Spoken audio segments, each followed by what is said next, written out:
Šiaurės Lietuvos kolegijoje įvyko susitikimas su Seimo nariu, Švietimo, mokslo ir kultūros komiteto nariu bei Seimo etikos ir procedūrų komiteto pirmininku Valentinu Stundžiu.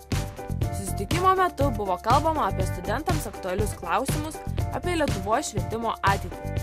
Studentai, administracija ir dėstytojai turėjo galimybę užduoti rūpiamus klausimus apie aukštųjų mokyklų ateitį, studijas, socialinės stipendijas ir padiskutuoti, ko trūksta šiuolaikiniam jaunimui, kaip būtų galima pagerinti studijų ir praktikų kokybę.